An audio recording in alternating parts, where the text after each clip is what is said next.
Bonjour à tous. Aujourd'hui, dans Décideurs, nous avons le plaisir d'accueillir Jean-Michel Germat, qui dirige la Compagnie du Vent, basée à Montpellier. Et c'est vraiment des success stories comme on aimera et comme on aime déjà dans Décideurs, parce que c'est vraiment une très très belle aventure économique dont est à l'initiative Monsieur Germat, que j'ai le plaisir de recevoir aujourd'hui. Bonjour. Bonjour. Donc vous êtes alésien, vous êtes docteur S, que je regarde bien, S sciences physiques et physique de l'énergie. Vous avez publié d'innombrables ouvrages. En 1952, votre père, qui était géologue, s'essayait à chercher du pétrole dans la région alésienne. Il n'y a pas réussi, mais vous-même, 40 ans plus tard, ben, ma foi, vous avez lancé la première éolienne en France à Port-la-Nouvelle. Donc, c'est parti d'une idée un petit peu folle pour l'époque. On peut dire même que vous avez été un des pionniers de l'éolien en France. Aujourd'hui, quelques chiffres, quelques repères. La création de l'entreprise, c'était en 1980. Vous êtes donc dans la production d'énergie électrique. Une belle opération s'est réalisée il y a maintenant 2 ans. C'est l'entrée de GDF Suez qui a pris la majorité de votre capital. Le chiffre d'affaires, c'est 13,8 millions. On le verra ensemble, c'est un chiffre d'affaires qui ne fait que croître. Vous avez aujourd'hui plus de 120 collaborateurs et je crois même savoir que vous êtes toujours en train de recruter. Voilà, donc globalement, la puissance de feu de la Compagnie du Vent, c'est 175 mégawatts sur l'Hexagone. Alors, Jean-Michel Germat, la première question, c'est d'abord de nous raconter un petit peu votre parcours, qui est un parcours tout à fait exceptionnel, puisque euh, donc d'ingénieur, vous avez réussi à monter une très grosse compagnie. Comment ça s'est fait tout ça? Vous pouvez nous dire en quelques instants, nous raconter votre aventure économique?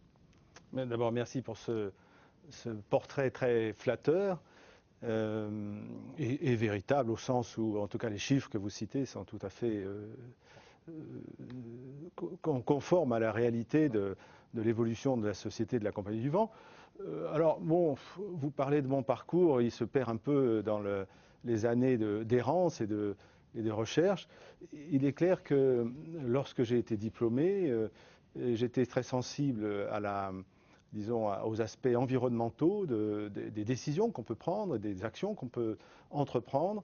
Et au moment où j'ai été diplômé, eh bien, j'aurais pu travailler comme chercheur dans un laboratoire et travailler, par exemple, sur les échanges thermiques entre les circuits primaires et secondaires de centrales nucléaires. Et à cette époque, eh bien, j'ai préféré opter vers quelque chose qui était plus lié à la protection de l'environnement. Et je me suis posé la question de savoir quelles étaient les formes d'énergie renouvelables qui pourraient se substituer un jour ou l'autre aux énergies qu'on utilisait sans faire trop attention à leurs impacts. Alors justement, là, c'est là où naît l'idée de la première éolienne. Comment elle vient cette idée? Alors, bien avant cette première éolienne, entre le moment où j'ai été Oui. diplômé et le moment où cette première éolienne est sortie, d'abord j'ai été au chômage pendant 6 mois, et puis j'ai décidé d'entreprendre. C'est-à-dire qu'à l'époque, on pouvait décider de prendre les 6 mois d'indemnité de chômage de la deuxième partie des 12 mois de chômage pour créer une entreprise. C'est ce que j'ai fait. Et je me suis lancé dans la consultation. J'étais ingénieur conseil et je travaillais dans le domaine de la maîtrise de l'énergie. D'accord. Vous aviez quel âge là pour Eh nous... bien, c'était en 1981, donc D'accord. voilà, 52-81. Mhm. Et puis pendant quelques années, j'ai réfléchi à ça. J'ai beaucoup travaillé dans le domaine des énergies renouvelables et de la maîtrise de l'énergie, qui reviennent d'ailleurs tout à fait sur le devant de la scène. Et ça m'a donné l'occasion de publier effectivement un certain nombre d'études, plus que d'ouvrages d'ailleurs, Mhm. sur ces problématiques. Et puis, comme vous l'avez mentionné, je m'intéresse beaucoup à l'aérodynamique, à ce qu'on appelle la couche limite atmosphérique. Et l'une des énergies qui était appelée à se développer était donc l'énergie éolienne. Et je me suis lancé dans cette énergie en créant la Compagnie du Vent en 1989, dans le but de construire la première éolienne de France qui a été installée à Port-la-Nouvelle, dans notre région. Donc déjà la volonté de s'implanter sur la région.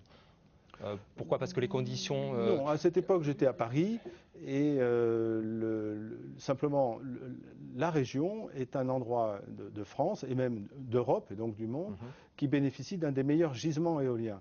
Donc, la première idée qui vient lorsqu'on pense à l'énergie éolienne, eh bien, c'est d'aller s'installer dans l'Aude. Oui, parce qu'il y a beaucoup de vent. Tout simplement. Alors, ce n'est pas forcément une bonne idée, parce que pour faire de l'énergie éolienne, pour produire de l'électricité avec du vent, il faut du vent, c'est la moindre des choses, mais il ne faut pas que ça. Il faut aussi des routes, il faut des terrains, il faut des lignes électriques pour évacuer la production. Mais bon, il faut quand même du vent. Et il m'a semblé, à l'époque où je n'avais pas les moyens de faire tous les calculs pour vérifier la rentabilité, pour vérifier le niveau de production, etc., que bon, se mettre dans un endroit où il y avait déjà beaucoup de vent me permettrait sûrement de faire moins d'erreurs, ou en tout cas, si je faisais quelques erreurs, de ne pas remettre en cause tout l'édifice. Et effectivement, cette éolienne, qui donc était installée en 1991 et inaugurée à l'époque par le ministre de l'Environnement, eh bien, fonctionne toujours, et toujours une éolienne qui marche depuis presque 20 ans. Donc. D'accord. Et une éolienne, ça vit combien de temps? Eh bien, une éolienne, ça vit autant que le vent est là. Et tant que la Terre tournera, les éoliennes tourneront. Alors après, il faut... On sent derrière la philosophie qui est la vôtre. C'est un développement durable. J'espère que l'action des hommes n'est pas en mesure de perturber le fonctionnement de la Terre à tel point qu'il n'y ait plus de vent pour faire tourner les éoliennes. Mais voilà, si vous entretenez correctement votre matériel, si vous le changez lorsqu'il est en panne, etc., mais au fond, tant qu'il y aura du vent, eh bien, il y aura des éoliennes. C'est la même chose que pour les barrages hydrauliques. Les barrages hydrauliques, alors ils ont une durée de vie économique, ils ont une durée de vie technique, mais au fond, tant qu'il y aura de l'eau dans les rivières, on pourra l'exploiter. Pour revenir à l'entreprise, donc, quelles sont pour vous les clés de votre réussite? Qu'est-ce qui a été déterminant? Parce que je le rappelle, en novembre 2007, c'est GDF Suez qui prend la majorité de votre capital. Donc pour en arriver à ce que un groupe comme GDF s'intéresse à votre entreprise, il a fallu bien sûr, j'ai vu les chiffres de progression de chiffre d'affaires qui sont assez impressionnantes. Quelles sont les clés? Alors, si je pouvais vous les fournir, ce serait bien volontiers. C'est un ensemble de choses et d'adaptation à une conjoncture, à une vision des choses. Bon, il est clair qu'il faut savoir ce que vous voulez faire et pourquoi vous le faites. Ça, c'est important. En même temps, ce n'est pas suffisant. Et après, il y a un peu d'opportunisme, un peu de travail quand même, il ne faut pas le nier, beaucoup de travail. J'imagine des collaborateurs qui ont quand même un certain niveau. Un peu de chance. Alors après, vous savez, j'ai commencé, j'étais seul. Après, on a été 2, 3, 4, etc. Les premières embauches que vous faites sont absolument décisives. Je me souviens, alors maintenant c'est devenu un processus beaucoup plus formalisé et je dirais habituel.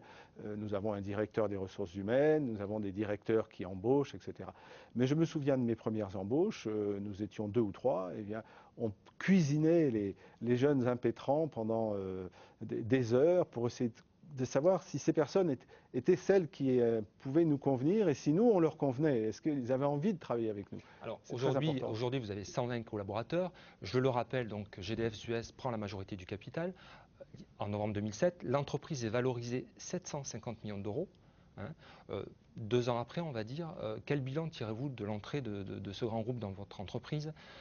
Est-ce que ça a changé les choses pour vous? Bon, j'imagine qu'au niveau du développement économique de l'entreprise et du groupe, ça peut être que de bonnes choses, mais vous étiez indépendant, vous devenez, je dirais, l'associé actionnaire minoritaire. Qu'est-ce qui se passe? Bon, d'abord, il faut dire que l'entrée de GDF Suez dans le capital de la Compagnie du Vent est quelque chose de tout à fait nécessaire au développement de l'énergie éolienne et des activités de la Compagnie du Vent en général, parce que nous ne faisons pas que de l'énergie éolienne, nous faisons aussi des biocarburants, nous faisons aussi de l'énergie photovoltaïque, et en fait, nous sommes devenus une entreprise de production d'énergie renouvelable au sens large, propre et renouvelable. Mais bon, la base, c'est quand même l'énergie éolienne. Les projets de la Compagnie du Vent, au moment où je m'interrogeais de savoir si GDF Suez ou une autre société viendrait dans le capital de la Compagnie du Vent, étaient d'une telle ampleur qu'il me fallait réfléchir à une recapitalisation de la société. Alors, j'aurais pu rentrer en bourse, par exemple, on me l'a proposé d'ailleurs, et je ne regrette pas de ne pas l'avoir fait. Quand on connaît la suite aussi. Voilà. Alors, je ne peux pas dire que... Mais je ne le sentais pas. pour notre activité, nous sommes une activité industrielle, pérenne, de long terme. L'aspect boursier, purement capitalistique, n'est pas le bon. Nous avons besoin de partenaires industriels de long terme et on a trouvé en GDF, je pense, la personne morale la plus apte pour développer ces activités. Alors aujourd'hui, on parle de la concurrence du photovoltaïque. Est-ce que c'est un vrai concurrent? Comment vous vous positionnez? Alors vous nous avez dit que vous faisiez de l'énergie.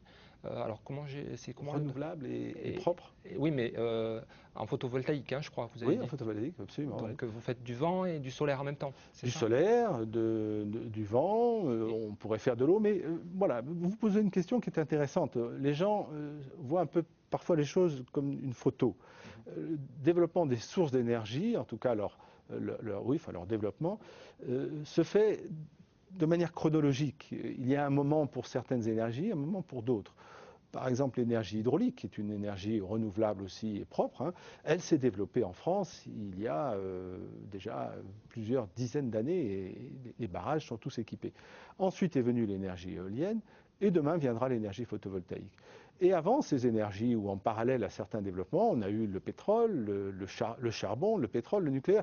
Ce sont différentes formes de production d'énergie qui ont leur apogée et puis après qui déclinent. Aujourd'hui, l'énergie éolienne est l'énergie qui croît le plus au niveau mondial. Il faut savoir que l'Europe, par exemple, a équipé en énergie éolienne. L'énergie éolienne est la puissance énergétique européenne cette année qui a été le plus installée devant toutes les autres formes de production d'énergie électrique.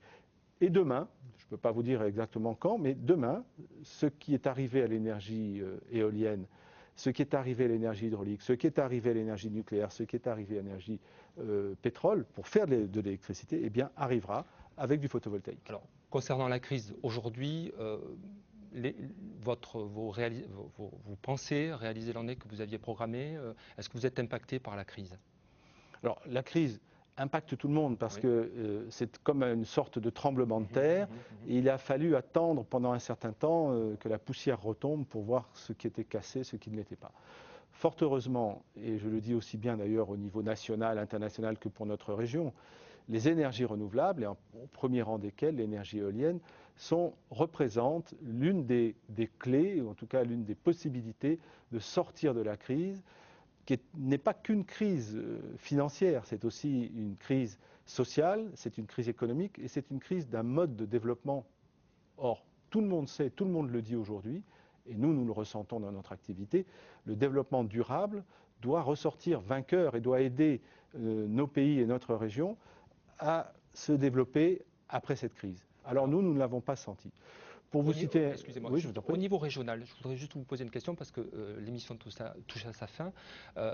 Est-ce que les élus ont pris, selon vous, conscience du potentiel et est-ce qu'ils vous aident réellement? On connaît le pôle Derby, mais est-ce que vraiment vous pensez qu'aujourd'hui, les élus de notre région, quels qu'ils soient, ont vraiment pris conscience des potentialités liées à tout le business, si je peux m'exprimer ainsi, des énergies renouvelables? Cette région dispose des meilleurs gisements éoliens, photovoltaïques de France et vraisemblablement d'Europe.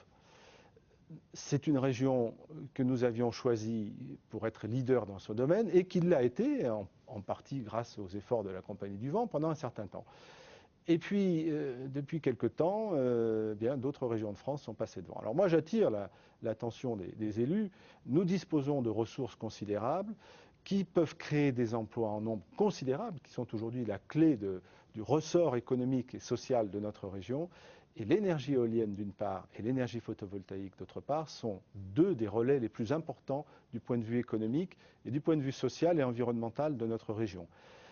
Nous sommes à la croisée des chemins. L'État va publier bientôt une loi qui s'appelle la loi du Grenelle 2 sur le développement des énergies renouvelables. Et on demande aux régions de France de faire une planification de ce qu'on appelle le schéma de développement éolien. J'attire et je demande aux élus... Alors là, c'est vraiment un appel. Hein. Ah oui, c'est un appel. Il ne faut pas que les élus considèrent que l'énergie éolienne n'est pas digne d'intérêt. Elle est digne de la plus grande attention et elle va permettre d'apporter plusieurs milliers d'emplois dans notre région. Et cette décision, il faut la prendre maintenant. Bon, bah, écoutez, j'espère que votre appel sera entendu par les élus qui nous regardent. Jean-Michel Germain, je vous remercie d'avoir été notre invité aujourd'hui, puis je vous souhaite, allez, c'est facile, mais bon vent. Je vous remercie.